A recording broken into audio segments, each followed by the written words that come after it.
अप्सराएं पहुंच जाती हैं।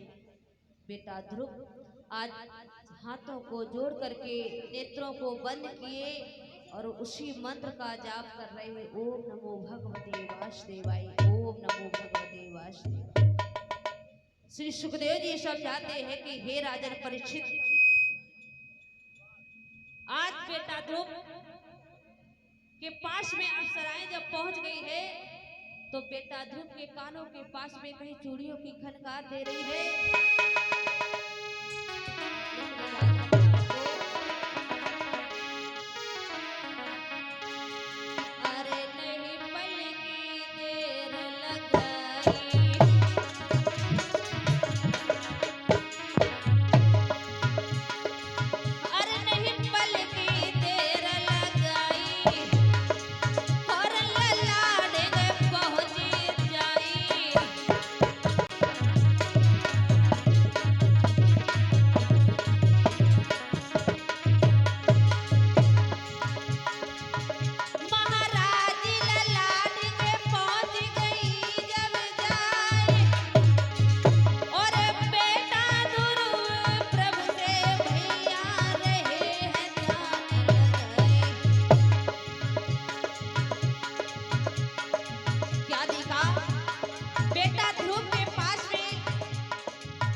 बोली सच्चे दरबार की। क्या दिखा है आज बेटा ध्रुव के पास में जैसे ही अप्सराएं पहुंच गई, अनेक प्रकार से बेटा ध्रुव की तपस्या को खुलाना चाहती है, लेकिन बेटा ध्रुव ने एक बार भी अपने नेत्रों को नहीं खोला है। अप्सराओं ने देखा है कि बेटा ध्रुव नेत्र को ही नहीं खोला है, बेटा ध्रुव ने सांसें लेनों को रोक लिया है।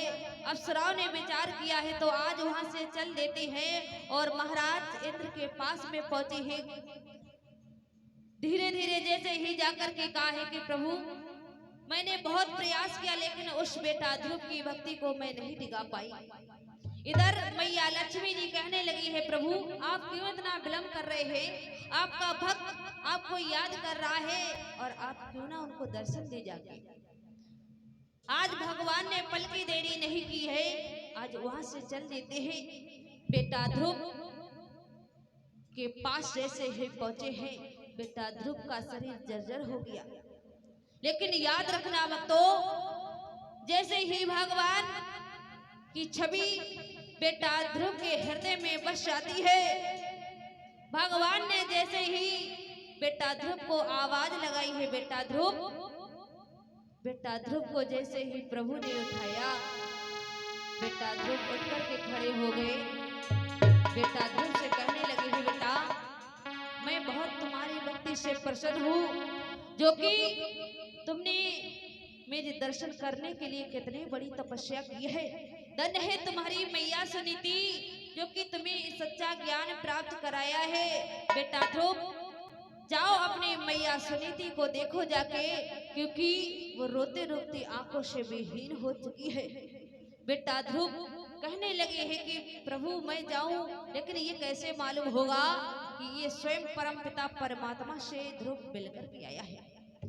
भगवान ने आज ऐरावत हाथी को ऐसे सजवाया और बेटा ध्रुव को उस ऐरावत हाथी पर बैठाल करके प्रस्थान कर देते हैं। प्रभु ने दर्शन दिए और आशीर्वाद दिया है कि भक्त मैं तुम्हें आशीर्वाद भी देते हैं कि जब तक सूर्य चांद रहेंगे तब तक तुम्हारा भी नाम रोशन रहेगा। और भगवान ने सबसे बड़ा लोक ध्रुव लोक दिया है।